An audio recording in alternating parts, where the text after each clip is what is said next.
भाजपा पहली बार 2014 में हरियाणा की सत्ता में अपने दम पर आई थी। इससे पहले वह सरकार का हिस्सा रही थी, लेकिन अपने दम पर या खुद बड़ी पार्टी के तौर पर सरकार बनाने में 2014 में ही सफल रही। इसके बाद 2019 में भी वह सबसे बड़ी पार्टी बनी और जेजेपी के साथ मिलकर सरकार का गठन किया। इस सरकार ने भी 5 साल पूरे कर लिए हैं और अब 10 साल बाद भाजपा एंटी इनकम्बेंसी फैक्टर झेल रही है।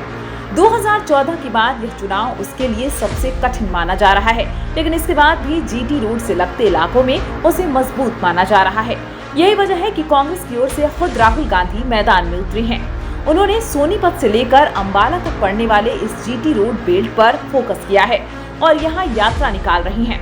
कांग्रेस की विजय संकल्प यात्रा की शुरुआत उन्होंने यहीं से की और सीएम नायब सिंह सैनी के गढ़ नारायणगढ़ से यात्रा की शुरुआत की। यह यात्रा कुरुक्षेत्र में समाप्त हुई और इस बीच 10 विधानसभा सीटों को कवर किया गया। इस क्षेत्र में कुल 23 सीटें आती हैं और चर्चा है कि 3 अक्टूबर को फिर से इसी इलाके में राहुल गांधी यात्रा पर निकल सकते हैं। हरियाणा के जीटी रोड बेल्ट में सोनीपत में कांग्रेस मजबूत मानी जा रही है, क्योंकि यहाँ जाटों की अच्छी खासी संख्या है। वहीं इसके बाद पानीपत, करनाल, कुरुक्षेत्र, अंबाला में भाजपा को मजबूत माना जाता रहा है। इसकी वजह यह है कि यहाँ जाटों की संख्या सेंट्रल हरियाणा के मुकाबले कम है। यह बेल्ट ब्राह्मण, बनिया, पंजाबी, सैनी और अन्य ओबीसी जातियों के बाहुल्य वाली है। इन समुदायों में भाजपा की पकड़ मानी जाती है। भाजपा ने 2014 में इस इलाके की 23 में से 21 सीटें जीत ली थी।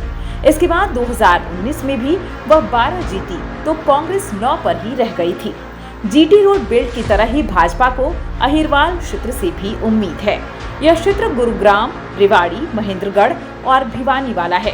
यहाँ यादवों की संख्या अच्छी खासी है तो ब्राह्मणों की भी सही तादाद है। कांग्रेस में जाटों का रुझान बढ़ रहा है तो ध्रुवीकरण की स्थिति में अन्य जातियां इस बेल्ट की भाजपा के साथ जा सकती हैं।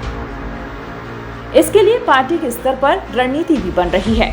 इस बेल्ट में कुल 12 सीटें आती हैं।